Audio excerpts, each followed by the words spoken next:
Hello बच्चों, कैसे हो आप सब। तो आज हम देखने वाले हैं human I and colourful world के प्यारे प्यारे PYQs of grade 10 CBSE board.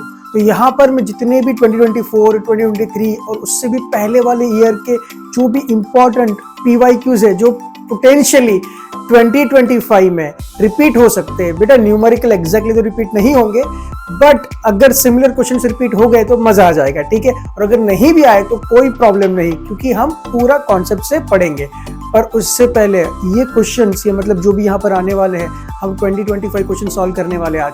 पर उससे पहले मेरी पूरी वीडियोस की playlist human I and colourful world, 3 lecture है, एक NCERT न्यूमेरिकल से और एक ओलंपियाड करने की जरूरत नहीं है फॉर CBSE बोर्ड एग्जाम। पर जरूर तीनों थियरी वाले वीडियोस कंप्लीटली एक बार अच्छे से देख लीजिए, 1.5x पे देख लीजिए, फिर यहाँ पर आना तो PYQs ऐसे सॉल्व हो जाएंगे, ठीक है बच्चों। तो चलो शुरू करते हैं। सो बच्चों, पहला क्वेश्चन यहाँ पर देख सकते हो, पॉज करिए वीडियो और खुद से पहले ट्राई जरूर करें, उसके बाद ही आंसर देखें, ठीक है। तो पहला क्वेश्चन क्या है, the lens system of human eye forms an image on a light sensitive screen which is known as.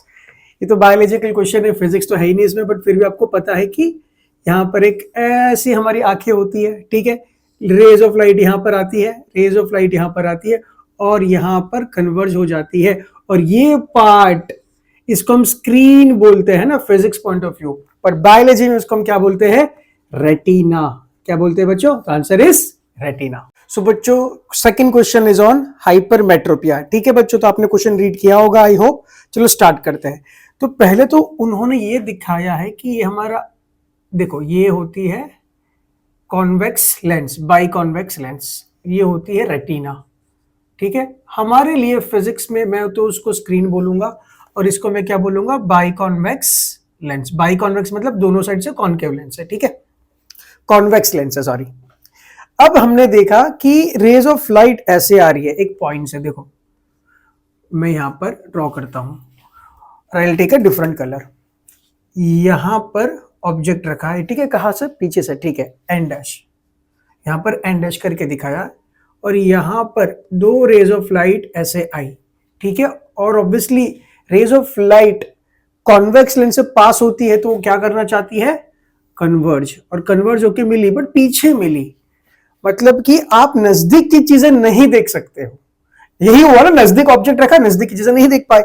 इसका मतलब ये कौन सी प्रॉब्लम है, ये है फार साइटेडनेस। साइटेडनेस का मतलब होता है कि जो चीज देख पा रहे हो, तो दूर की चीजें देख पा रहे हो, मतलब नजदीक नहीं देख पा रहे हो। नजदीक की चीजें नहीं देख पा रहे हो, उसको हम क्या बोलते हैं, हाइपर मेट्रोपिया। हाइपर मेट्रोपिया ये डिफेक्ट का नाम है, ठीक है।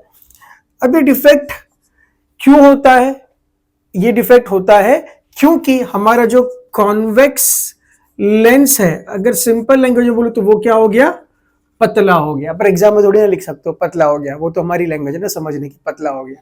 बेसिकली पतला हो गया, उसका मतलब eyeball becomes too small. अगर आई बॉल टू स्मॉल हो गया मतलब पतला हो गया, तो ऑब्वियसली आपको पता है कि पतले लेंस की फोकल लेंथ क्या होती है, बड़ी। तो फर्स्ट ये पॉइंट लिख सकते हो, और फोकल लेंथ क्या लिखोगे, फोकल लेंथ इंक्रीज्ड, या बड़ा हो गया, है ना। हमें पता है फोकल लेंथ क्या हो गया, बड़ा हो गया। फोकल लेंथ जब बढ़ जाता है तो आपको पता है पावर, हमें कौन सा चाहिए, positive power, because it is converging power. Converging मतलब कि पॉजिटिव पावर, साइन कन्वेंशन। इसलिए बोल रहा हूँ पढ़ाई करके आओ, सब चीजें रिवाइज होगी तो फटाफट होगा, नहीं तो बोलोगे सर क्या पढ़ा रहे हो, पढ़ा नहीं रहा हूँ, न्यूमेरिकल सॉल्व कर रहा हूँ। पॉजिटिव पावर आपको पता है 1 फोकल लेंथ, और ये होता है मीटर्स में फोकल लेंथ। तो जितना फोकल लेंथ बड़ा होगा पावर उतना कम हो गया। तो इस चीज को, डिफेक्ट को हमें अच्छे से इंप्रूव करना है, मतलब कि डिफेक्ट को रेक्टिफाई करना है, तो हमें उसका पावर बढ़ाना है। तो हमें कौन सा लेंस लगाना पड़ेगा, जी हाँ, हमें कौन सा लेंस लगाना पड़ेगा, हमें लगाना पड़ेगा कॉन्वेक्स लेंस ही, ठीक है जी। तो हम ये डायग्राम ड्रॉ करते हैं, आपको पता है ये लॉजिक सब, ये हमारी स्क्रीन, ठीक है, ये हमारी प्रिंसिपल एक्सेस, ठीक है। ये होता है नॉर्मल पॉइंट। नॉर्मल पॉइंट मतलब ह्यूमन आई का नॉर्मल पॉइंट, ह्यूमन आई नॉर्मल पॉइंट वो होता है अराउंड 25 सेंटीमीटर, मतलब कि इतनी दूर अगर रखा 25 तो हम आराम से देख पाएंगे, 25 से नजदीक है तो ब्लर हो जाता है, ठीक है, ह्यूमन आई का नॉर्मल पॉइंट। अब ये जो आई है, जो भी डिफेक्टिव आई है, वो देख ही नहीं पा रही, बिकॉज इसका लेंस क्या है, पतला हो गया।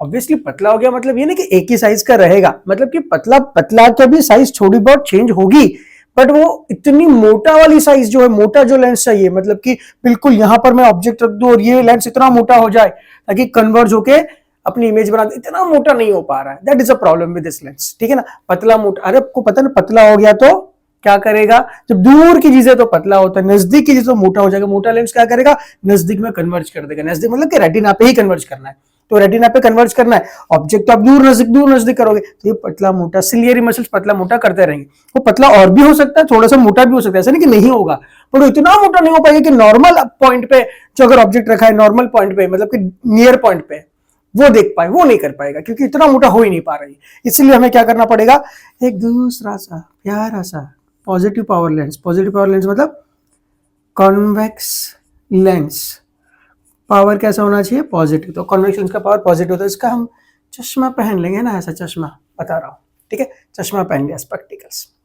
अब क्या होगा, देखो जी, हमने ऑब्जेक्ट कहां रखा, ऑब्जेक्ट यहां पर रखा है, ऑब्जेक्ट यहां पर रखा है। This is the point where we have kept the object normal eye पे। अब क्या होगा, देखो मैं कलर चेंज कर रहा हूं, यहां से, ओहो चलो जी, यहां से रे ऑफ लाइट निकली, यहां से रे ऑफ लाइट निकला। आपको पता है ये लेंस क्या करेगा, कन्वर्ज करेगा, कन्वर्ज करके ये लेंस पे लेके जाएगा। अब ये लेंस भी क्या करेगा, वापस कन्वर्ज करेगा, और कन्वर्ज करके यहां पर क्या बना दिया, इमेज ऑन रेटिना, और हम ऑब्जेक्ट को देख पाएंगे, हम ऑब्जेक्ट को देख पाएंगे। ऑब्जेक्ट कहां रहा, नॉर्मल पॉइंट, नियर पॉइंट पे, नियर पॉइंट पे रखा। नॉर्मल पॉइंट जो होता है ह्यूमन आई का, नियर पॉइंट पे हमने ऑब्जेक्ट को रखा। ये लेंस जो ओरिजिनल लेंस है, जो हमारा एक्चुअल में जो नेचुरल लेंस है, वो कर नहीं पा रहा था, वो कन्वर्ज इतना नहीं कर पा रहा था, इसलिए इमेज यहां बन रही थी। अब इसने क्या किया, हेल्प किया, अरे भाई मैं थोड़ा तेरे लिए कन्वर्ट किया, तो बोला मैं भी थोड़ा कन्वर्ट किया, अरे वाह इमेज बन गई यहां पर, ठीक है। ऑब्वियसली थोड़ा सा चेंज होता रहता है नेचुरली, ताकि हम इमेज अच्छे से बना पाए, पर वो इतना मोटा नहीं हो पा रहा था कि दोनों इतना टोटल पावर बना ही नहीं पा रहा था। फिजिक्स पॉइंट ऑफ व्यू बात करूं, ये टोटल पावर ये लेंस नेचुरल लेंस बना ही नहीं पा रहा था, तो हमने हेल्प लिया एक्सटर्नल की। एक्चुअली क्या होगा ना, इस पर्टिकुलर, यहां से देखो, इसको थोड़ा सा पीछे लेता हूं यहां से। एक्चुअली ये वाले लेंस को तो लगेगा कि ऑब्जेक्ट यहां पर है, क्योंकि ये वाला उसके लिए पॉइंट है। ये लेंस, अगर ये लेंस ना होता तो ये जो ओरिजिनल लेंस है वो ये वाला ऑब्जेक्ट यहां पर रखते तो नहीं देख पाते, वो अगर थोड़ा पीछे रख लेते तो शायद देख पाता। और वो जो पॉइंट है उसी को बोलते हैं नियर पॉइंट ऑफ डिफेक्टिव आई। यहां पर उसको क्या लगेगा, ऑब्जेक्ट यहां रखा है, बट कोई ऑब्जेक्ट यहां पर नहीं रखा। ऑब्जेक्ट कहां पर रखा हमने, यहां पर रखा है। अगर ऑब्जेक्ट यहां पर नहीं है और ऑब्जेक्ट यहां पर है, तो ये नेचुरल लेंस कभी भी इमेज नहीं बना पाएगा, आपको पता है। तो हमने क्या किया, हमने एक और लेंस लगा दिया, यहां पर एक और लेंस लगा दिया, और इसका जो इमेज है, इसकी जो इमेज वो यहां बन गई। अब ये वाला समझेगा कि ऑब्जेक्ट इधर है, और मस्त कन्वर्ज कर दिया। आई hope this part is clear. उसको और डिटेल में डेप्थ में समझना है तो वीडियो जरूर देख लीजिए। बाकी जो खाली बच्चा मेरे साथ सॉल्व करने आया है कि सर आप सॉल्व करो, एक्सप्लेन डिटेल में मत करो, बस सॉल्व करते जाओ, हम आपके साथ हैं, तो बढ़िया है जी, तो बढ़िया है जी, ठीक है। पर थोड़ा पहला क्वेश्चन था, मैंने एक्सप्लेन इतना कर दिया, बाकी तो इतनी जरूरत थी नहीं, ठीक है जी। Let's go for next question. बच्चों question number 3, we need to choose the correct option. This are the biological statement, some are the factual statement. The first statement is diameter of eyeball. तो generally जो eyeball होता है हमारा ना, यहां पर होता है लेंस, यहां पर होती है स्क्रीन एंड ऑल, तो इसका जो डायमीटर होता है it is between 2.3 to 2.5 centimetres, ठीक है बच्चों। तो अराउंड इतना डायमीटर रहता है एक ह्यूमन आई का, और ये डायमीटर कभी बड़ा या छोटा नहीं होता। हमारी आंखें, हम बड़े होते हैं, हमारा शरीर बड़ा होता है, हमारे ऑर्गन्स बड़े होते हैं, बट ये जो आईज है वो बड़ी नहीं होती है, ठीक है। बाकी डिटेल में जानना हो तो चैट जीपीटी का इस्तेमाल करना, या तो अपने टीचर्स को पूछ लेना, ठीक है जी। Next point is iris is dark muscular diaphragm that controls the size of the pupil. I think it's correct, I think मतलब इट इज करेक्ट। थोड़ी बायोलॉजी मेरी कमजोर है, बाकी फिजिक्स अच्छी है कंपेरेटिवली, ठीक है जी। अच्छा जी, ठीक है। Let's go for third one. Most of the reflection of light rays entering the I occurs at the crystalline lens. नहीं, लेंस से पहले कॉर्निया करके होता है, वहां पर reflection most of the part हो जाता है, 90 to 95% हो जाता है, आई गेस 90 to 95% हो जाता है। तो जो हमारा लेंस है उससे पहले भी एक प्रोटेक्टिव लेयर होता है कॉर्निया का, वहां पर रिफ्लेक्शन मस्त हो जाता है। तो ये गलत स्टेटमेंट है। While focusing of the object at different distance, the distance between the lens and the retina is adjusted by the ciliary muscles. नहीं, ये लेंस है हमारा और ये रेटिना मतलब कि स्क्रीन है, सिलियरी मसल्स बेचारे यहाँ पर है, सिलियरी मसल्स बेचारे यहाँ पर है, वो एडजस्ट करते हैं focal length of the lens, मतलब लेंस को मोटा या पतला करना है तो वो काम सिलियरी मसल्स करते हैं। ये डिस्टेंस को चेंज करना सिलियरी मसल्स नहीं करते। तो answer is A and B, मतलब कि ए और बी स्टेटमेंट करेक्ट, तो answer is option A. Question number 4, the assertion is myopic eye can not see distant object distinctly. Distance मतलब दूर वाले ऑब्जेक्ट नहीं देख पाएंगे। जी हाँ, बिकॉज मायोपिया का मतलब ये होता है कि नियर साइटेडनेस, कि नजदीक की चीजें देख पाओगे, दूर की चीजें नहीं देख पाओगे। तो इसमें जो स्टेटमेंट 1 है, जो असर्शन है, बिल्कुल करेक्ट है। सेकेंड जो रीजन है, for the correction of myopia converging lens of appropriate power. नहीं, यहां पर मायोपिया में ऑलरेडी लेंस मोटा हो गया, positive power that is converging power बड़ा है, तो हमें एक डाइवर्जिंग चाहिए। हमें जो लेंस लगाना है वो डाइवर्जिंग चाहिए, डाइवर्जिंग मतलब कॉन्केव लेंस चाहिए। तो यहाँ डाइवर्जिंग पावर बढ़ाना है, क्योंकि कन्वर्जिंग पावर ऑलरेडी बहुत बढ़ चुका है, तो जल्दी से नजदीक से कन्वर्ज हो रहा है। Are you getting the point? तो यहां पर हमें चाहिए diverging that is concave lens. तो यहां पर रीजन इज फॉल्स, तो I think option C is the correct answer. बच्चों question number 5, what is power of accommodation? तो फर्स्ट क्वेश्चन है बेटा पावर ऑफ अकोमोडेशन। इसका मतलब ये होता है कि जो हमारा लेंस है, बिकॉज हम देखो रेटिना, आपको पता है कि ये हमारा लेंस, ठीक है, और ये रेटिना, मतलब कि बेसिकली अब मैं स्क्रीन ही बोलूंगा, ठीक है, और ये लेंस कॉन्वेक्स लेंस। अब ये जो डिस्टेंस है वो फिक्स्ड है, ठीक है, दैट इज ऑलमोस्ट फिक्स्ड यहाँ पर।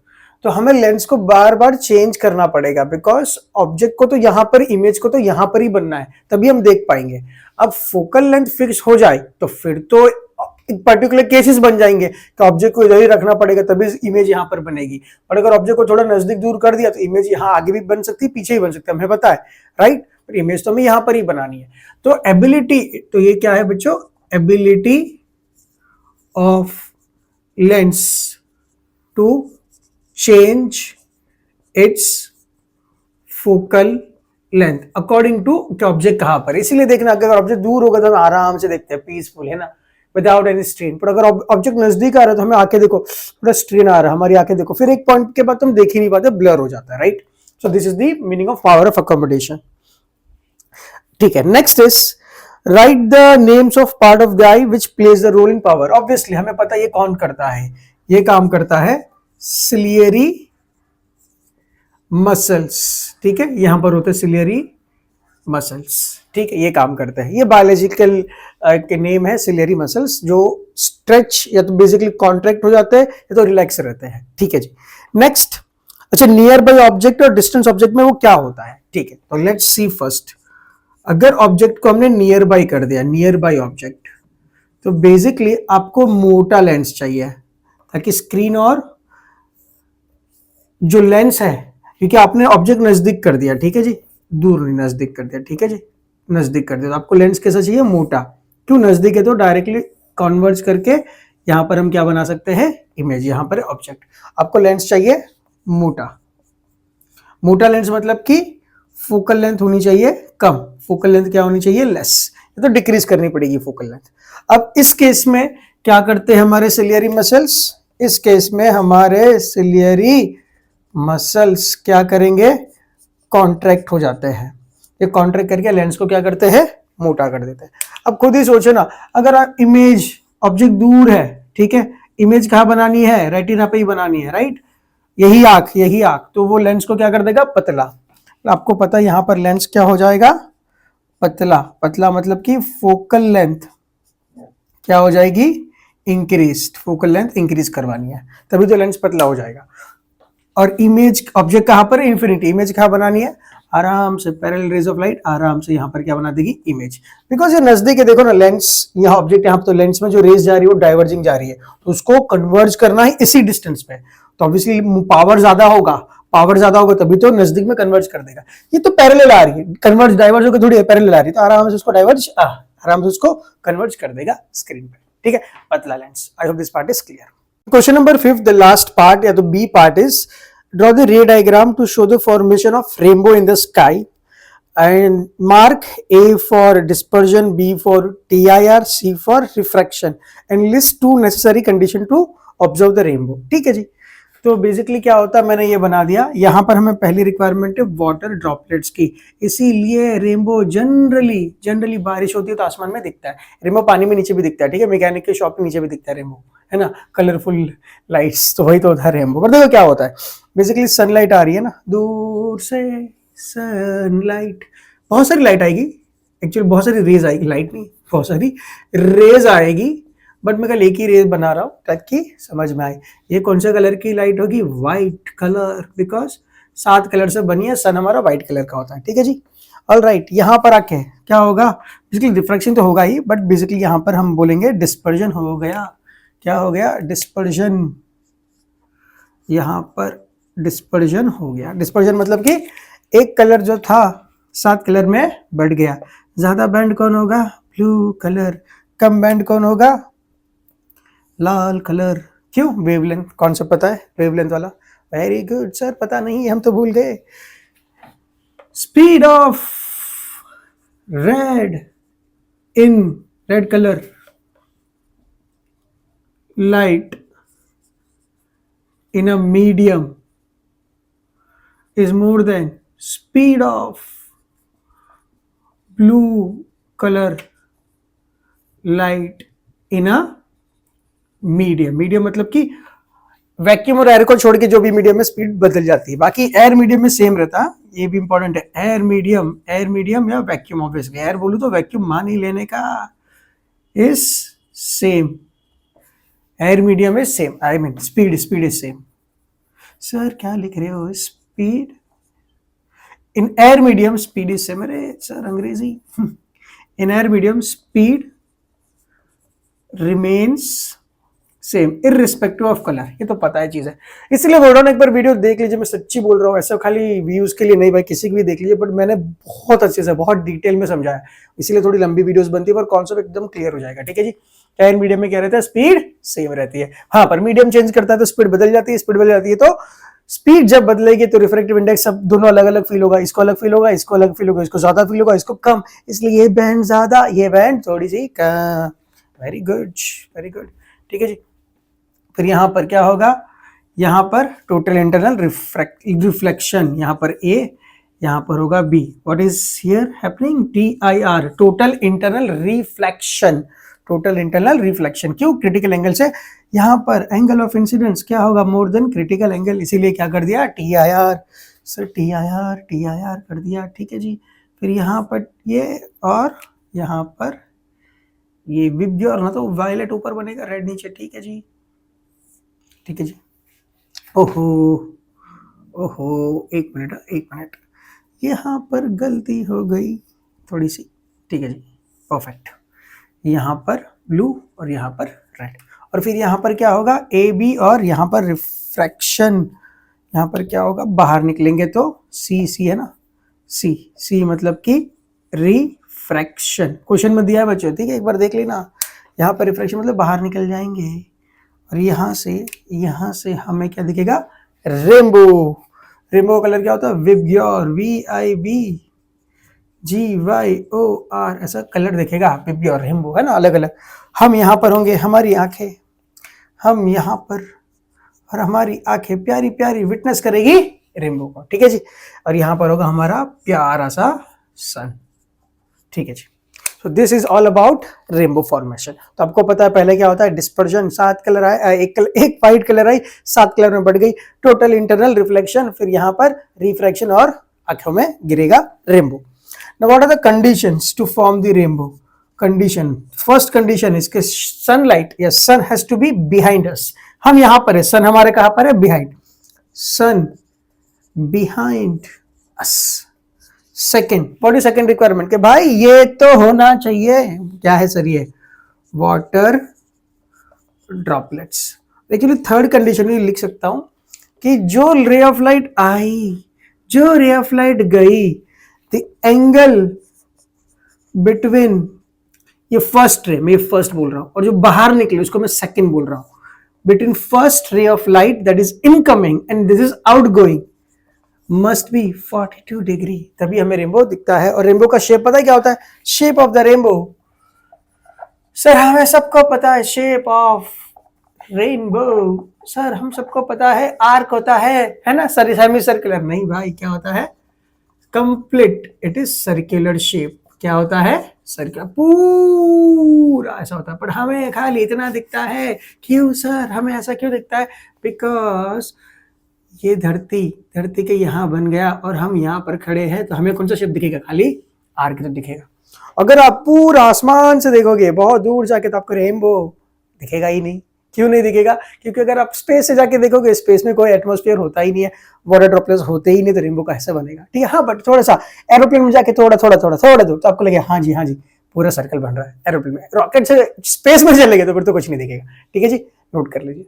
सो बच्चों, लेट्स से एक रे ऑफ लाइट, मैंने मान लो ये रूम में स्मोक क्रिएट कर दिया। ठीक है, धुआं कुछ जला के मैंने स्मोक क्रिएट कर दिया। तो यहाँ पर पार्टिकल्स होंगे, स्मोक के पार्टिकल्स भी होंगे, राइट? यहाँ पर क्या होंगे? स्मोक के पार्टिकल्स।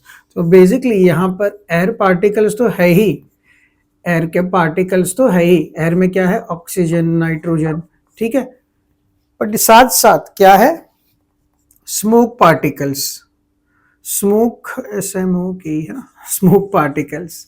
स्मोक पार्टिकल की बेसिकली साइज होती है 1000 नैनोमीटर से भी बड़ी, 1000 नैनोमीटर से भी बड़ी होती है। तो बड़े पार्टिकल्स, इसकी साइज भी, तो अब मान लो ये साइज थोड़ी बड़ी होती है, ये साइज छोटी होती है। किससे comparatively? Wavelength of the light के कलर के।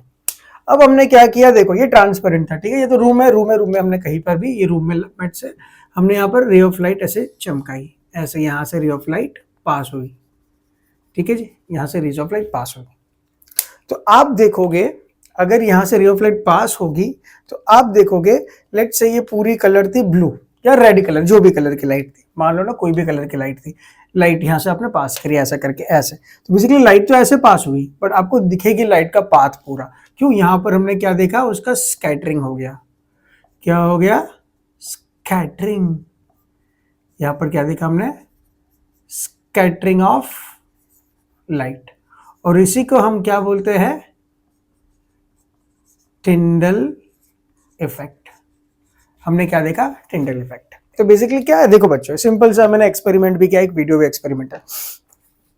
यहाँ पर मैंने धुआं क्रिएट कर दिया। ठीक है जी, और मैंने यहाँ से लाइट मारी, लाइट गई ऐसे। ठीक है ना, तो आप पता है पार्टिकल्स पे लाइट टकराएगी और स्कैटर हो जाएगी। लाइट का पाथ तो ऐसे है, पर आपकी आंखों में आ रहा है ना, आपको लाइट दिख रही, पाथ दिख रहा है। बेसिकली लाइट दिखना तो चाहिए नहीं था, लाइट तो ऐसे जा रही है, लाइट दिखे कब? जो ऐसे मुड़ के आपकी आंखों में आई। तो बेसिकली क्यों मुड़ी? बिकॉज पार्टिकल्स आ गए ना, समझो ये देखो ना, रॉक, पत्थर आ गया, लाइट गई, टकराए, यहाँ से स्कैटर हो गई, बिखर गई लाइट, हर डायरेक्शन में बिखर जाना, उसको हम क्या बोलेंगे? Scattering of light. ऑब्वियसली आपको पता है। ठीक है जी, ये again I went into discussion. मुझे पता है PYQ से आप सब पढ़ाई करके आए, खाली सॉल्व करना है, मुझे बताना है कैसा है। ठीक है जी, let's go for the next part कि साइज ऑफ पार्टिकल कैसे मैटर करते हैं। बिल्कुल करते हैं, साइज ऑफ पार्टिकल मैटर करते हैं। अगर साइज ऑफ पार्टिकल देखो दो टाइप के होंगे, एक होंगे छोटे, एक होंगे बड़े। ठीक है, एक होगा छोटू पार्टिकल, एक होगा बड़ू पार्टिकल। छोटू मतलब कि साइज ऑफ पार्टिकल कैसे है? Small then wavelength of light. और ये कैसे है? बड़े, मतलब कि मोटे पार्टिकल्स, है ना, साइज ऑफ वेवलेंथ से बड़े। जनरली जो साइज ऑफ पार्टिकल कौन से होते हैं? N2O2। और जो वेवलेंथ होती है जो उससे छोटी है, वो कौन से कलर की होती है? जनरली ब्लू, पर्पल, वो वाली। बट ब्लू की इंटेंसिटी लाइट की ज्यादा है, हमारे जो वेवगाइड में ब्लू की जो इंटेंसिटी वो ज्यादा है compare to the violet, that is purplish violet colour. ठीक है, और बड़ा पार्टिकल का मतलब कि जो पार्टिकल सब वेवलेंथ से बड़े हैं। एग्जांपल डस्ट पार्टिकल, है ना, स्मोक के पार्टिकल, पॉल्यूटेंट्स, बेसिकली जो भी है। तो ये क्या करते हैं, जब छोटे पार्टिकल, जैसे आसमान में, एग्जांपल क्या होता है? आसमान में, स्काई में पोल्यूशन थोड़ा सा कम भी है, एग्जांपल पोल्यूशन बहुत दूर, जहां पर पोल्यूशन थोड़ा कम भी है बट छोटे छोटे पार्टिकल ज्यादा है, N2O2, तो वो क्या करते हैं? ब्लू लाइट को स्कैटर कर देते हैं। और जो लाइट आती है उसमें ब्लू तो होता है, बट ब्लू का मात्रा कम हो जाता है, ब्लू का जो परसेंटेज है वो कम हो जाता है। तो स्काई क्या हो जाता है? Sky appears to be blue. क्यों? ब्लू कलर क्या हो गया? स्कैटर्ड हो गया। पर जनरली बड़े पार्टिकल, जो स्मोक वाले पार्टिकल्स, वो क्या करते हैं? पूरी की पूरी लाइट को स्कैटर करते हैं, सबको स्कैटर करते हैं, सबको स्कैटर करेंगे, हम किसी को नहीं छोड़ेंगे। इसका मतलब कि ये ब्लू भेदभाव नहीं करता कलर में, जनरली कि रेड को स्कैटर ज्यादा किया, ब्लू को ज्यादा किया, ऐसा नहीं, सबको स्कैटर कर देता है, ऑलमोस्ट सबको स्कैटर कर देता है, इसलिए सबको स्कैटरिंग किया। यहां पर हम इसको बोलते हैं टिंडल इफेक्ट। इसी चीज को हम क्या बोलते हैं? Tyndall effect. और ये चीज को हम क्या बोलते हैं? Relay scattering. इसको हम बोलते हैं रिले स्कैटरिंग। ठीक है, तो वो भेदभाव करते हैं कि छोटी वेवलेंथ है, जिसकी छोटी वेवलेंथ जैसे ब्लू कलर की है, वायलेट कलर, उसको ज्यादा स्कैटर करेंगे। बड़ी वेवलेंथ है जैसे कि रेड कलर है, ऑरेंज कलर है ना, उसको थोड़ा सा कम स्प्रेड करते हैं, इसीलिए स्काई अपीयर्स ब्लू। अगर सपोज करो, इसीलिए ना दो तीन चीजें एक्स्ट्रा बता रहा हूं, ये एक्स्ट्रा ज्ञान दे रहा हूं, एक्स्ट्रा ज्ञान। फर्स्ट ज्ञान, स्पेस में नो स्कैटरिंग, है ना, स्पेस में नो स्कैटरिंग। क्यों नो स्कैटरिंग? स्पेस में स्कैटरिंग क्यों नहीं होता? The reason is there is no atmosphere, there is no particle, तो स्कैटरिंग ही नहीं है तो स्पेस में। इसीलिए स्पेस में क्या दिखता है? डार्क। स्पेस में डार्क दिखता है, पूरा अंधेरा, डार्क। रात को भी हमें पता है कि सनलाइट से आ रही है मून से, तक मून से टकरा के आ रही है, अगर मून है भी नहीं, सपोज करो it's a no moon day, तो आपको आसमान कैसे दिखता है? डार्क। तो आसमान का कोई कलर है ही नहीं, है ना, आसमान का कोई कलर नहीं है, it is just the scattering of blue light. ठीक है जी। सेकंड क्या है? सेकंड एक ज्ञान है कि सिग्नल्स पे, जनरली सिग्नल्स पे हम रेड कलर यूज करते हैं, या तो जो लाइट दूर तक आ सके, क्योंकि रेड कलर जल्दी स्कैटर होता नहीं है, तो दूर तक आ सकता है, इसलिए रेड कलर दूर से भी दिख जाता है। ब्लू कलर यूज नहीं करते, ब्लू तो स्कैटर हो जाता है, धुंधला धुंधला सा हो जाता है। ठीक है, नोट कर लो बच्चों। Question number 7, what is dispersion of white light? White light का डिस्पर्जन का मतलब लाइट का अलग अलग कलर में बिखर जाना। व्हाइट लाइट का अलग अलग कलर में बट जाना। एग्जाम्पल, कहां से कहां बटेगा? विबग्योर क्या बनता है आपको पता, ये है वायलेट, है ना, Indigo, blue, green, yellow, orange और रेड, एक कलर में बट जाना, इसी को हम क्या बोलते हैं? डिस्पर्जन। अब हमने ये देखा है प्रिज्म में, देखो प्रिज्म का डायग्राम बना रहा हूं, ये है प्रिज्म। ठीक है, प्रिज्म का मतलब यहां पर होगा प्रिज्म का एक एंगल। ठीक है जी। रे ऑफ लाइट आई, ठीक है, रे ऑफ लाइट आई यहां पर, ठीक है, ये हमारी नॉर्मल, सॉरी सॉरी सॉरी, ये हमारा नॉर्मल।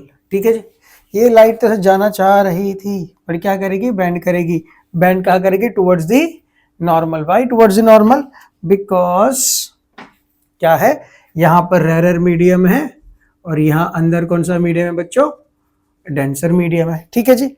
तो बेंड कर दी, बेंड करेगी, बट एक्चुअली बेंड करेगी, पर अभी डिफरेंट कलर की स्पीड डिफरेंट है मीडियम में, तो रेड कम बेंड करेगा, तो रेड भी बेंड करेगा बट कम करेगा, और सबसे ज्यादा कौन बेंड करेगा? ब्लू बेंड करेगा। और फिर यहां से दोनों दोनों ने बेसिकली सातों कलर इमर्ज हो जाएंगे और ऐसे निकलेंगे अवेदी नॉर्मल। भाई अवेदी नॉर्मल बिकॉज रेयर डेंसर से रेयर मीडियम में वापस जा रहे हैं, पर रेड कलर थोड़ा सा कम बैंड होगा और ब्लू कलर थोड़ा सा ज्यादा, because again different colour light. ठीक है जी। अब हमने यहां पर देखा कि ऊपर, सबसे ऊपर हमें क्या मिला? रेड। सबसे नीचे क्या मिला? Violet. Violet, indigo, blue, green, yellow, orange और रेड। तो ये होता है डिस्पर्जन ऑफ लाइट। ऑब्वियसली अब 7 कलर है तो ऐसे दिखा सकते हो, येलो के लिए, फिर ये येलो, ऑरेंज के लिए, सॉरी येलो के लिए, फिर ग्रीन, ब्लू, इंडिगो और वायलेट। ठीक है जी। ऐसे बनता है dispersion of light in the prism. बच्चों क्वेश्चन नंबर 8, यहां पर दिखाया है एक लेंस, यहां पर है स्क्रीन। ठीक है जी, रेटिना, और ये हमारा लेंस, और ये प्रिंसिपल एक्सिस। यहां पर ऐसे दिखाया है कि ऑब्जेक्ट इन्फिनिटी पे है। हाँ जी, इन्फिनिटी पे है, रेज आ रही है पैरेलल, और वो उसको कन्वर्ज यहां पर ही कर लेता है। इसका मतलब बहुत जल्दी या बहुत नजदीक में कन्वर्ज कर लेता है। यहां पर इमेज बन गया, ऑब्वियसली आपको इमेज दिखेगी नहीं। इसका मतलब ये कौन सी आंखें हैं? ये हमारी आंखें हैं मायोपिक। इसको हम मायोपिया डिफेक्ट बोलते हैं।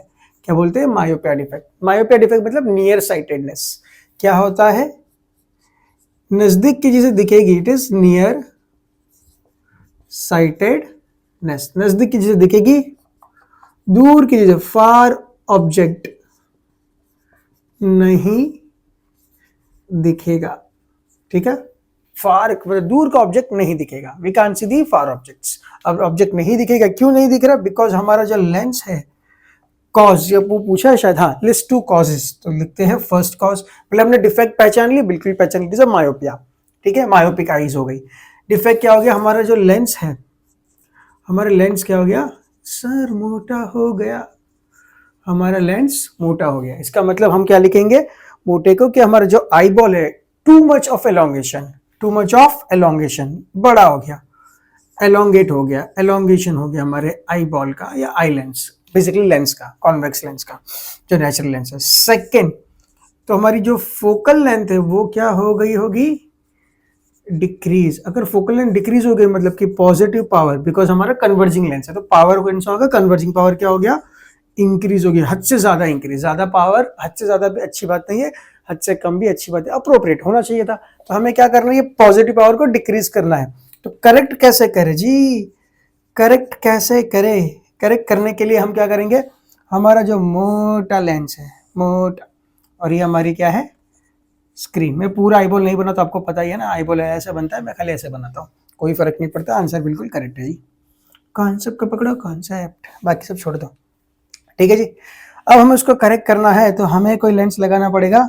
हम कौन सा लेंस लगाएंगे? Concave lens. कौन सा लगाएंगे? कॉनकेव लेंस, जिसका पावर क्या है? नेगेटिव, ताकि ये पावर अति बढ़ गया ना, पावर को कम करना है। कौन से पावर को? पॉजिटिव पावर को। पॉजिटिव पावर को कम कौन करेगा? Negative power. क्योंकि पावर जैसे ही हम लेंस को जोड़ते हैं पावर जुड़ जाता है, ये पॉजिटिव पावर, ये नेगेटिव पावर क्या हो गया? रिड्यूस। बहुत बढ़िया जी। अब देखिए जी, रे ऑफ लाइट कहां से आ रही है? इन्फिनिटी से आ रही है ना? क्यों? ऑब्जेक्ट कहां पर है? Object is at infinity, the actual object is infinity. पर ये वाली आंखें बेचारी, ये भूल जाओ लेंस होता है, ये आंखें देख ही नहीं पाती, पर हमने क्या किया? ये लगा दिया। अब ये क्या करेगा? थोड़ा सा डाइवर्ज, थोड़ा सा डाइवर्ज। अब ये तो कन्वर्ज जल्दी से कर लेता था, अगर पहले लगा था तो वो ऐसे यहाँ कन्वर्ज करे। अब देखो डाइवर्ज आ रहा है, वो कन्वर्ज करेगा, पर कहाँ करेगा? जहां उसको करना चाहिए। कहाँ पर? स्क्रीन पे, दैट इज रेटिना पे। और आपको दिखेगा, क्या दिखेगा? इमेज दिखेगी भाई, इमेज दिखेगी, स्क्रीन पे बन गई ना। बेसिकली इसको धोखा दिया, बिकॉज इसका जो फार पॉइंट है वो इधर था। फार पॉइंट किसका? Far point of myopic eyes इधर था, ये वाला पॉइंट था फार पॉइंट। तो बेसिकली हमने क्या कर दिया? उसको धोखा दिया। उसको लगा, ये लेंस को हमारे लगा, ये वाले नेचुरल लेंस को लगा कि ऑब्जेक्ट इधर रखा है, पर ऑब्जेक्ट तो हाँ कहा था? इन्फिनिटी पे था। This is how we draw the ray diagram for the myopia. Okay बच्चों, सो क्वेश्चन नंबर 9 ऑलरेडी मैंने एक्सप्लेन कर लिया है एक पहले वाले क्वेश्चन में, कि भाई साहब देखो, ये वापस बता रहा हूँ, ये व्हाइट लाइट आई, ये कौन सी है? व्हाइट। सर ब्लैक कलर है, बट आप बोल रहे हो व्हाइट, ठीक है मान लेते हैं व्हाइट। यहाँ पर हमारे छोटे छोटे particle N2 O2, basically air के पार्टिकल्स, ठीक है जी, एयर के पार्टिकल्स। यहाँ पर क्या स्कैटर करेगा? ब्लू कलर ज्यादा स्कैटर होगा, ब्लू कलर ज्यादा स्कैटर होगा। तो अब जो लाइट जाएगी उसमें ज्यादा क्या होगा? लाल। एक्चुअली पूरी लाल नहीं होगी, थोड़ा ब्लू थोड़ा भी होगा, ऐसा नहीं कि थोड़ा व्हाइटिश नहीं होगा, येलोइश हो जाएगी कलर। ये कलर कैसा हो गया? येलोइश। इसीलिए सन दिखने में कैसा लगेगा? येलो। सन एक्चुअली क्या है? व्हाइट, पर लगेगा क्या? येलोइश। फिर यहाँ पर आते आते ये भी थोड़ा स्कैटर करेगा, ऐसा नहीं कि यहाँ स्कैटरिंग नहीं होगी, यहाँ पर भी स्कैटरिंग होगी, सबकी स्कैटरिंग होगी। यहाँ पर क्या होगी? सबकी स्कैटरिंग होगी, थोड़ी थोड़ी थोड़ी थोड़ी, है ना। इसको हम क्या बोलते हैं? Tyndall effect. और इसको हम क्या बोलेंगे? रिले स्कैटरिंग, ठीक है जी। यहाँ पर सबकी स्कैटरिंग होगी, पर थोड़ी थोड़ी राइट आएगी, लाल थोड़ा ब्लू, लाल ज्यादा ब्लू कम, हमें ऐसा कुछ दिखेगा। पर अगर ये स्पेस होता, स्पेस मतलब कि सन होता, पर यहाँ पर स्पेस होता, तो बिल्कुल व्हाइट लाइट, बिल्कुल प्योर एक व्हाइट गोला दिखता, व्हाइट लाइट आती, और बाकी पूरा डार्क दिखता। क्यों डार्क दिखता? क्योंकि यहाँ पर स्कैटरिंग होता ही नहीं, ठीक है। बट यहाँ पर एक चीज है नोट करने वाली, scattering of light is inversely proportional to wavelength. जितनी ज्यादा वेवलेंथ होगी स्कैटरिंग उतनी कम होगी। पर ये कौन स्कैटर करेगा? Scatter by small size particles, इसके लिए वैलिड है ना। एग्जांपल, ब्लू की वेवलेंथ कम है, तो स्कैटरिंग ज्यादा है। रेड की वेवलेंथ ज्यादा है तो स्कैटरिंग कम है। They are inversely proportional. जो the question is given, the white light is coming like this, है ना। कुछ बच्चे रट्टा मारते हैं विबग्योर विबग्योर विबग्योर ऐसा करके ना, विबग्योर नहीं जैसे वी ऊपर आर ऐसा होता है। अरे भाई अब तो प्रिज्म ही उल्टा कर दिया, व्हाइट लाइट ऐसे कर दी, अब क्या करोगे? अब कुछ सिंपल सा दिख रहा है, देखो व्हाइट लाइट ऐसे आ रही थी, ऐसे जानी चाहिए, ओ नो, बट यहाँ पर क्या हो गया? डिफ्लेक्शन। देखो ये इतना डिफ्लेक्शन हुआ और ये वाली कलर का ज्यादा हुआ। तो बेसिकली जो कम डिफ्लेक्शन है रेड कलर का कम होता है, ऊपर ब्लू का ज्यादा, ब्लू मतलब कि वायलेट बेसिकली। तो यहाँ पर ये वाला कलर जो ऐसे थोड़ा सा डिफ्लेक्ट हुआ वो कौन सा होगा? लाल। और ऊपर वाला कौन सा होगा? वायलेट कम ब्लू कलर। ठीक है जी। तो बेसिकली विबग्योर बिल्कुल ऐसे दिखेगा आपको, V V G Y O R, है ना? पता है ना, प्रिज्म अगर ऐसे लगते तो विबग्योर यहाँ से ऐसा बनता है, विबग्योर नीचे भी और ऊपर आ रही है, यहाँ पर नीचे आ ऊपर भी, सिंपल सी बात है, बिकॉज डिफ्लेक्शन कम है किसका? रेड का, ज्यादा किसका है? ब्लू का।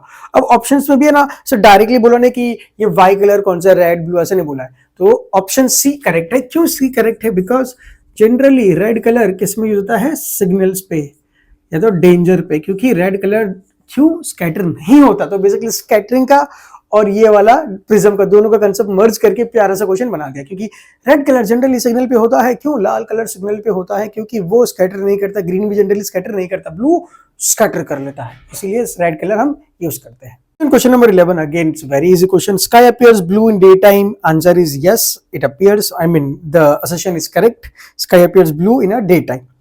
Second is white light is composed of 7 colors. बिल्कुल yes, but it does not explain because sky appears blue because of scattering.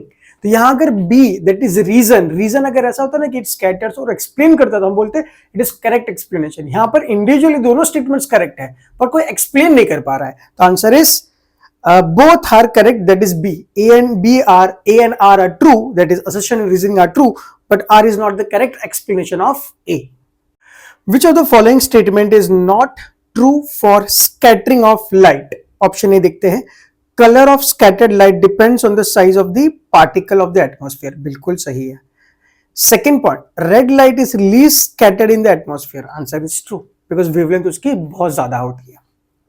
Third, scattering of light takes place as various color of white light travels with different speeds in air. Answer is no. In air and in vacuum, speed of light is almost same. वो कोई medium में जाते हैं, पानी में चले गए, glass में चले गए, तब स्पीड चेंज होती है और तब डिफ्लेक्शन आता है। ठीक है जी। फोर्थ, तो fine particles in atmosphere, air scatters blue light more than red. बिल्कुल सही है। तो आंसर है सी, बिकॉज सी स्टेटमेंट जो है गलत है और हमें चूज करना था गलत स्टेटमेंट कौन सा है। तो according to this right answer is option number C. What is Tyndall effect shown? Why is Tyndall effect shown by colloidal particles? State 4 instance of observing the Tyndall effect. ठीक है जी। देखो Tyndall effect क्यों colloidal particle से करता है? Because जो colloidal solution होता है, colloidal solution जो भी बोलते हैं केमिस्ट्री में, है ना, उसकी जो साइज होती है पार्टिकल की, size of particle is actually more than the wavelength of light. अगर लाइट से वेवलेंथ से वो साइज के पार्टिकल की जो साइज है वो बड़े हैं वेवलेंथ ऑफ लाइट से, तो वो क्या करते हैं? देखो बेसिकली हम क्या करेंगे, यहाँ पर एक कलर कहा गया, यहाँ पर रे ऑफ लाइट पास करी, ठीक है, रे ऑफ लाइट, तो बेसिकली यहाँ से आ गई, बट यहाँ पर पार्टिकल क्या करेंगे? स्कैटर करेंगे इन ऑल डायरेक्शन, स्कैटर करेंगे इन ऑल डायरेक्शन, स्कैटर करेंगे in all direction, Tyndall effect मिलेगा, साइज ऑफ पार्टिकल बड़ी है। ठीक है जी। कहाँ पर मिलता है? तो ऑब्वियसली हमने फर्स्ट क्वेश्चन लेना है या फर्स्ट एग्जांपल लेना है कि मिल्क भर दिया, मिल्क इज अ कलोइडल सॉल्यूशन, मतलब लेयर ऑफ लाइट पास करोगे तो यहाँ पूरा पाथ आपको दिखेगा, स्कैटर हो गया। ठीक है जी। सेकेंड आप बोलोगे कि हमने विंडो ओपन करी, क्या ओपन करी?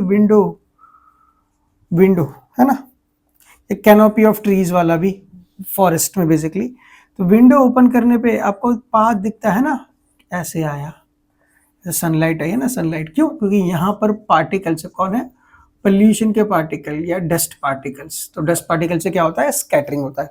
थर्ड, आप स्मोक या तो डस्ट बेसिकली स्मोक कर दो एक पर्टिकुलर एनवायरमेंट में, यहाँ पर स्मोक हो गया, जला दिया कुछ है ना, पेपर जला दिया, फिर आप रे ऑफ लाइट या टॉर्च चालू कर दो तो आपको एक पार्टिकल की पूरी पाथ दिखेगी। That is again the example. Again fourth example you can take it, हो गया ये मिल्क, एक विंडो, एक स्मोक, और क्या एग्जांपल ले?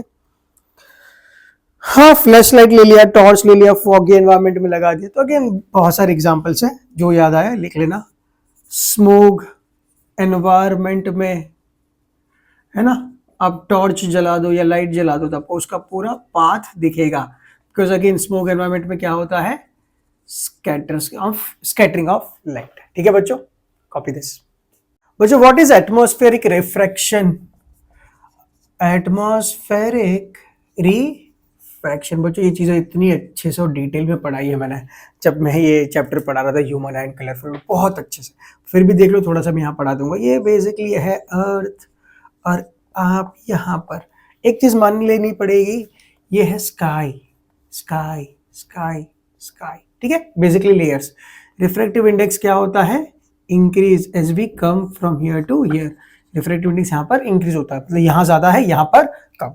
मान लो यहाँ पर तारा था, है ना, तारा, बेसिकली तारा, तारा मतलब स्टार। बेसिकली स्टार मतलब क्या होता है, star is the natural object that emits its own light, so sun is also a star।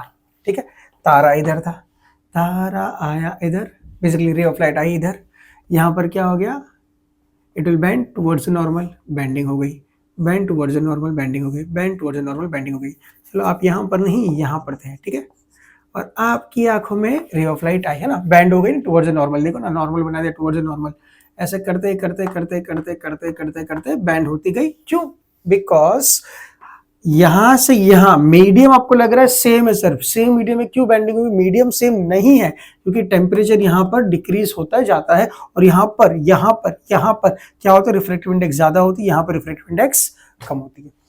तो बेसिकली फाइनल जो रे ऑफ लाइट आई आपकी आंखों में, आपको दिखेगा रे ऑफ लाइट यहां से आई ऐसे स्ट्रेट, आप तो आपकी आंखें बोलेगी स्ट्रेट, है ना, स्ट्रेट, तो आपको लगेगा स्टार इधर है, और यहां पर नहीं, स्टार ऊपर चला गया, तो आपको लगेगा स्टार इधर है, थोड़ा सा इधर था स्टार, स्टार उधर चला गया, तो because of this atmospheric refraction. So basically अगर एटमॉस्फेरिक रिफ्रैक्शन को लिखना कि क्या है atmospheric refraction, it is bending of light in atmosphere due to change in refractive index of different layers in atmosphere।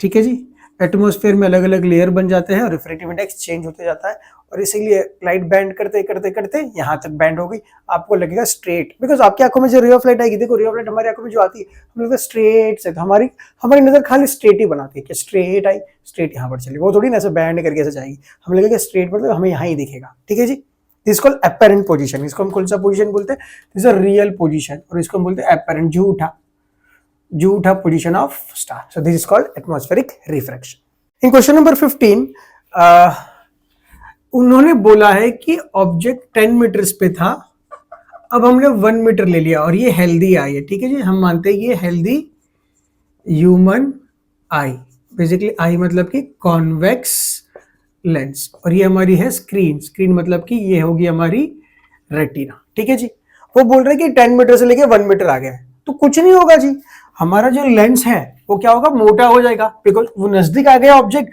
तो उसको कन्वर्स तो यहां पर ही करवाना है, तो बेसिकली इमेज डिस्टेंस में कोई चेंज नहीं आएगा। अरे भाई इमेज थोड़ी ना यहाँ बनेगी, अगर ऑब्जेक्ट दिख रहा है तो इमेज आपकी बननी तो इधर ही चाहिए, कहां पर, रेटिना पे ही, तो हमारा जो ऑब्जेक्ट है वो मोटा हो जाएगा। अगर दूर से ऑब्जेक्ट नजदीक आ गया तो हमारा लेंस मोटा हो जाएगा, अगर नजदीक से दूर जाता तो हमारा लेंस पतला हो जाता है। ऐसा क्यों, उसको कन्वर्स तो यहां पर ही करवाना है, तो इमेज तो इधर ही बनेगी, इमेज डिस्टेंस में कोई चेंज नहीं आ सकता। ठीक है बच्चों क्वेश्चन नंबर 16, विथ एज से कौन सी प्रॉब्लम आती है, हमें मायोपिया भी हो जाता है और हाइपरमेट्रोपिया भी, मतलब हमारा लेंस जो है नेचुरल लेंस वो इतना वीक हो जाता है, सिलेरी मसल्स इतने वीक हो जाता है, ऑब्वियसली विथ एज तो हमें दोनों होता है।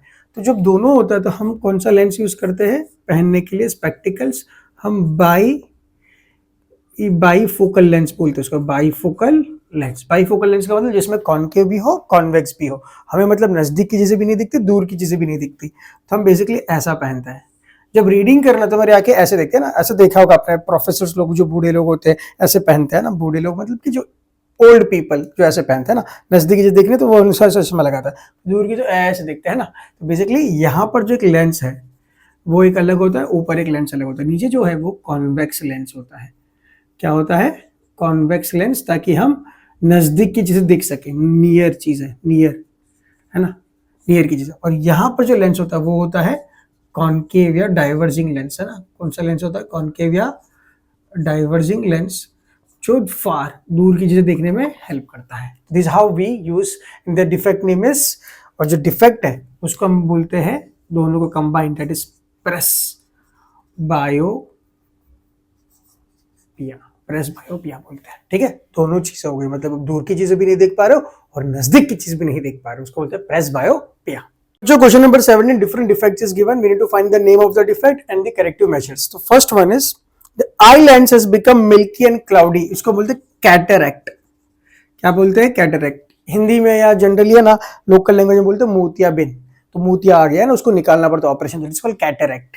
तो क्लाउडी मतलब ये क्लाउडी, आंखें भी दिखती है क्लाउडी, और जो इंसान की क्लाउडी हो चुकी है उनको धुंधली चीजें दिखती है, बिकॉज एक लेयर आ जाता है, लेयर आंखों की लेंस पे एक लेयर, उसको निकालना पड़ता है। ठीक है, कैटरैक्ट। करेक्टनेस क्या है? ऑब्वियसली सर्जरी, बेसिकली ऑपरेशन ही करवाना पड़ता है। Second is the eye lens has excessive curvature. Excessive curvature मतलब कि कर्वेचर मोटा हो गया, मतलब लेंस मोटा हो गया, लेंस मोटा हो गया, लेंस मोटा हो गया मतलब मायोपिया हो गया। मायोपिया मतलब कि नजदीक की चीजें तो दिखेगी ही, दूर की चीजें नहीं दिखती। तो हमें कैसे करना है? हमें एक कॉन्केव लेंस लगाना पड़ेगा। कॉन्केव लेंस मतलब डाइवर्जिंग लेंस लगाना पड़ेगा। पावर ज्यादा हो गया, अति हो गया पावर, उसको रिड्यूस करना है। Third, the eye lens is large focal length. Focal length large हो गया, मतलब लार्ज कब होगी? जब लेंस पतला हो जाएगा, तभी तो देखो ना बड़ा सा बनेगा, फोकल लेंथ लार्ज होगी। तो बेसिकली इसको हम बोलते हैं हाइपर मेट्रोपिया। और कैसे होता है? जब पावर रिड्यूस हो गया, पावर बढ़ाना है, कन्वर्जिंग पावर बढ़ाना है, कॉन्वेक्स लेंस लगा दो, कन्वर्जिंग लेंस लगा दो, कन्वर्जिंग पावर बढ़ जाएगा। ठीक है, स्पेलिंग थोड़ी सी पता है आपको कन्वर्जिंग की। Fourth one, ciliary muscles has weekend. Ciliary muscle से वीक हो गए, मतलब कि प्रेस बायोपिया, कुछ भी नहीं हो सकता, दोनों आंखें, दूर का भी नजदीक का भी सब खराब हो गया। सर क्या करें फिर? बाईफोकल लेंथ, कोकल नहीं, बाईफोकल लेंस यूज करिए, है ना। अभी बताया था मैंने जस्ट, आई थिंक 2 क्वेश्चन पहले। ठीक है बच्चों question number 18 is what is a Newton's experiment to prove that light consist of 7 colours. तो न्यूटन ने क्या किया? एक प्रिज्म ऐसा लिया, सेकंड प्रिज्म बिल्कुल उल्टा कर दिया। ठीक है जी, यहां से आई हमारी व्हाइट लाइट। ऑब्वियसली आपको पता है कि व्हाइट लाइट यहां पर क्या करेगी? डिस्पर्स करेगी कलर। रेड थोड़ा कम बैंड होगा और वायलेट सबसे ज्यादा बैंड होगा। फिर वो बाहर निकल गया। ठीक है जी, अब यहां पर वापस एंटर करेगा, वायलेट ज्यादा बैंड होगा, रेड थोड़ा सा कम, और यहाँ के डिस्पर्जन ऑफ कलर जो भी थे वो एक बन गए, और यहां से वापस कौन सी निकल गई? White light. तो इट प्रूव्स दैट, यहां पर ये एक्सपेरिमेंट ने प्रूव किया व्हाइट लाइट कितने कलर में बटी है? 7। अगर 7 कलर मतलब कि रेड भी और बटना होता कि रेड भी किस कलर से बना है तो यहां पर बढ़ जाता, पर यहां पर क्या हो गया? सब कलर्स मर्ज होकर व्हाइट लाइट में कन्वर्ट हो गया। मतलब white light is just made up of 7 colours. एक डिस्क भी आती है, न्यूटन डिस्क, पता है? एक डिस्क पे 7 कलर अलग अलग पेंट करते हैं हम, 7 है ना क्वाड्रेंट्स बना के, सर्कल को 7 पार्ट में डिवाइड करके अलग अलग कलर्स में पेंट करते हैं। फिर वो सर्कल को घुमाते गोल गोल गोल गोल, एक साथ इतना फास्ट घुमाते, इतना फास्ट, 7 कलर दिखते हैं खाली व्हाइट कलर के। ऐसा हमने एक्सपेरिमेंट में भी देखा है। ठीक है, what is next is atmospheric refraction. वो तो हमने डिटेल में देख लिया। उसके हम एग्जांपल्स बहुत सारे ले सकते हैं एटमॉस्फेरिक रिफ्रैक्शन के। First one is twinkling of stars, obviously. Second one is delayed, advance and delayed, advanced and delayed sunrise and sunset. तो हमने ये भी देखा है। ठीक है बच्चों क्वेश्चन नंबर 20 में एग्जैक्टली रीड करके सॉल्व नहीं करवा रहा हूं मैं आपको, खाली प्रिज्म का ड्रॉ, कैसे प्रिज्म में जो रे ऑफ लाइट है वो कैसे ड्रॉ करते हैं वो मैं बता देता हूं। ठीक है, ये ray of light I, this is the incident ray. ठीक है, देखो यहां पर नॉर्मल रे ऑफ लाइट को जाना तो ऐसा था। ठीक है, पर वो क्या कर लेती है? यहां पर बेंड करेगी। ये रेयर मीडियम है, ये डेंसर मीडियम है, ये क्या है? वर्टेक्स। ठीक है, और ये एंगल ऑफ प्रिज्म। ठीक है, ये डेंसर मीडियम है अंदर, और बाहर कौन सा मीडियम है? रेयर। तो वो क्या करेगी? बेंड टुवर्ड्स द नॉर्मल, मतलब जाना ऐसे चाह रही थी, टुवर्ड्स द नॉर्मल मतलब ऐसे बेंड कर देगी, towards the base of the prism bend करते हैं, आपको पता है। तो लेट्स से यहां पर भी एक नॉर्मल बना लेता है। अब रे ऑफ लाइट को जाना तो बाहर ऐसे चाहिए था, बट वो जा रही है डेंसर से रेयर मीडियम, तो it will bend away the normal, वो ऐसे बेंड करके निकल जाएगी। इसको हम बोलेंगे इमर्जेंट रे, और ये रे क्या बोलेंगे? Reflected ray. अब बेस्ड ऑन दिस एक्सप्लेनेशन आप चूज करिए और करेक्ट आंसर बताइए। ठीक है, कमेंट बॉक्स में जरूर लिखिएगा। बच्चों question number 21, why do planet do not twinkle. ये भी मैंने एक्सप्लेन किया है वीडियोस में। ठीक है, बट बार बार आपको वीडियो में नहीं जाना है, तो ऑब्वियसली एनसीईआरटी रीड करोगे, स्टेटमेंट को अच्छे से लिखोगे। आई एम श्योर ये जो थियरेटिकल क्वेश्चंस है, यहाँ न्यूमेरिकल है नहीं, ठीक है, जो प्योर थियरेटिकल क्वेश्चंस है उसको अच्छे से NCERT word by line by line read कर लेना और समझ लेना, रट्टा नहीं मारना है, पर रीड अच्छे से कर लेना, ताकि जो वर्ड्स यूज, देखो वर्ड्स यूज करने हिंदी में तो हम लिखेंगे नहीं, अंग्रेजी में लिखना, अगर इंग्लिश में लिखना तो इंग्लिश में अच्छे से रीड कर लो, ताकि आपको एटलीस्ट पता चले कौन से वर्ड्स यूज करने हैं, ठीक है। बाकी एक्सप्लेनेशन तो आपको पता ही है कि स्टार और प्लैनेट ट्विंकल नहीं करते, पर स्टार ट्विंकल ही क्यों करते, बिकॉज ऑफ एटमॉस्फेरिक रिफ्रैक्शन। अब बोलोगे प्लैनेट भी तो करने चाहिए ट्विंकल, जो प्लैनेट मतलब कि जो एटलीस्ट सनलाइट उस पे थ्रू होके जो लाइट आ रही है प्लैनेट से, जो लाइट आ रही है वो भी ट्विंकल करनी चाहिए, मतलब कि अगर वो ट्विंकल करेगी उसमें वो भी एटमॉस्फेरिक रिफ्रैक्शन हो रहा है उस पे भी, तो वो ट्विंकल क्यों नहीं करते। द रीजन इज सन जो स्टार्स बहुत दूर है, बहुत दूर तक पॉइंट साइज दिखते हैं, प्लैनेट है जो कंपैरेटिवली स्टार से नजदीक है, तो वो एज अ पूरा कंटिन्यूअस बॉडी लगता है, ऐसा लगता है कि इतनी बड़ी बॉडी है जहां पर बहुत सारे पॉइंट्स है जहां से रेज ऑफ लाइट आ रहा है। स्टार इज लाइक बहुत दूर से एक रे ऑफ लाइट आ रही है, एक रे ऑफ लाइट आती नहीं, बहुत सारी रेज ऑफ लाइट आती है, बट इट अपीयर्स कि बहुत दूर एक रे ऑफ लाइट आ रही है, तो वो ट्विंकल ट्विंकल करते आ रही है बिकॉज ऑफ एटमॉस्फेरिक रिफ्लेक्शन। पर जब प्लैनेट बहुत नजदीक है तो उसे ऐसा लगता है कि इट्स लाइक बहुत सारे पॉइंट्स है जहां से रेज ऑफ लाइट आ रही है, तो ट्विंकल तो वो भी होता है, ऐसा नहीं कि ट्विंकलिंग नहीं होती, एटमॉस्फेरिक रिफ्लेक्शन से वो भी जा रहा है, पर बहुत सारे पॉइंट्स से रेज ऑफ लाइट आ रही है, हमें लगता है कि ट्विंकल हो तो रहा है पर एक साथ रे ऑफ लाइट आ रही है, तो कुछ अगर ट्विंकल हो भी रहा है, कुछ नहीं भी हो रहा, कुछ हो रहा है, कुछ नहीं हो रहा, अल्टीमेटली हमें लगता है कि रेज ऑफ लाइट कंटिन्यूअस आ रही है, और हमें लगता है प्लैनेट ट्विंकल नहीं करता, बट वो एक्चुअली में करता है, ठीक है। तो ये चीजों को जो बातें मैंने बताई वो अंग्रेजी में रीड कर लो, स्टेटमेंट्स देख लेना, ठीक है जी, एनसीईआरटी में जरूर रीड कर लेना और वीडियो चेक कर लेना अगर आपने नहीं किया तो, अगर आपने किया तो आपको पता है क्वेश्चन आपने स्किप भी कर दिया होगा, ठीक है। Let's go for the next question. So बच्चों question number 22 is again based on atmospheric refraction, तो इसको भी मैं स्किप करता हूं। आई होप आपको कॉन्सेप्ट पता है, कॉन्सेप्ट पता चल गया है, स्टेटमेंट कैसे लिखने हैं।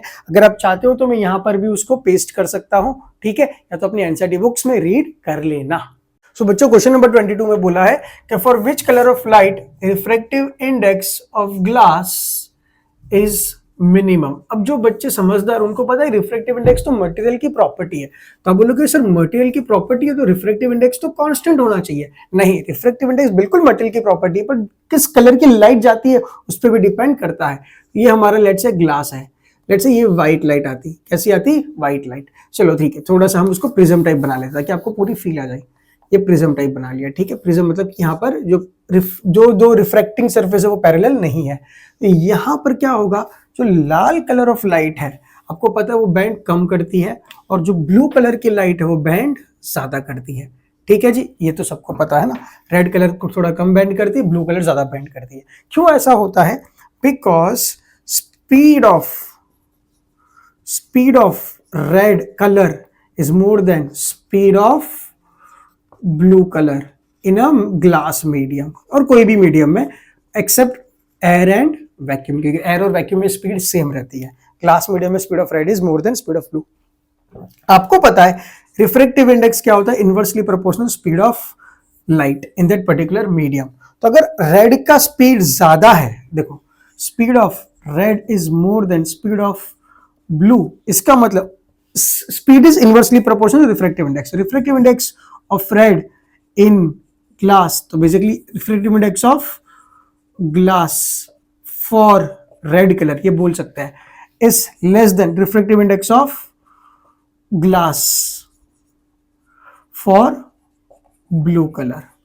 तो इसीलिए रेड का सबसे कम, क्वेश्चन क्या पूछा है, विच कलर हैज मिनिमम, तो मिनिमम किसका है, रेड का। सबसे ज्यादा किसका होगा, ब्लू या वायलेट का, क्योंकि ब्लू और वायलेट सबसे ज्यादा बैंड करते हैं, आपको पता है ना। विब और ऐसा ही तो बनेगा, बी जी विब GYOR। तो सबसे ज्यादा रिफ्रैक्टिव इंडेक्स किसको लगेगा, वायलेट का, और सबसे कम किसका होगा, रेड कलर का। सो आई होप यहाँ पर जितने भी अच्छे PYQs हो सकते थे वो मैंने दे दिए। Theory again I am telling you, एक बार आई थिंक अभी यहाँ पर वीडियोस दिखेगा, अभी नहीं थोड़ी देर बाद दिखेगा, वीडियोस की लिंक्स दिखेगी, नीचे डिस्क्रिप्शन में भी पूरा प्लेलिस्ट का लिंक दिया है। 1.5x पे जरूर देख लेना, 1x पे नहीं तो 1.5x पे देख लेना। और अगर आपके कॉन्सेप्ट बिल्कुल क्लियर हो चुके थे, सर नहीं कॉन्सेप्ट पूरे क्लियर, हमने वीडियोस देख लिया, हमने हमारी क्लास टीचर से पढ़ लिया था, साइंस टीचर से पढ़ लिया था, बहुत बढ़िया, बट एनसीईआरटी और एग्जाम प्लान के न्यूमेरिकल्स लगा देना, उसकी लिंक यहाँ पर दिखेगी आपको, नीचे डिस्क्रिप्शन बॉक्स में भी है। और यहाँ पर आपको वीडियोस अंत में आपको दिखेगा 2 वीडियो, जहाँ पर एक प्लेलिस्ट होगा और एक होगा एनसीईआरटी के न्यूमेरिकल्स। ओलंपियाड के भी है, अगर आप चाहते हो तो बिल्कुल प्रैक्टिस कर लीजिए, बट मुझे लगता है कि ज़रूरत नहीं है, टाइम वेस्ट नहीं करना चाहिए। अगर आप CBSE board point of view देखना चाहते हो तो एनसीईआरटी के न्यूमेरिकल्स और एग्जाम करके ज़रूर सॉल्व कर दीजिए। क्यों? अगर आपने ये PYQ 23 कर तो लिए, पर ज़रूरी तो है नहीं कि पूरे न्यूमेरिकल्स जो भी एक क्वेश्चंस है ये चैप्टर के खाली PYQs में से आई। ऑब्वियसली कुछ तो रिफ्लेक्ट करेगा ही, आप देख लेना ज़रूर, कुछ तो रिफ्लेक्ट करेगा ही।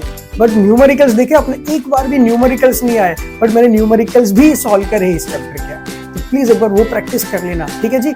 चलो तो बच्चों, मिलते हैं नेक्स्ट क्लास में, नेक्स्ट चैप्टर का PYQs लेकर आएंगे जल्दी। तब तक प्रैक्टिस करते रहिए, मज़े करते रहिए, पर अपना ध्यान जरूर रखिए, ठीक है बच्चों। Bye bye, take care.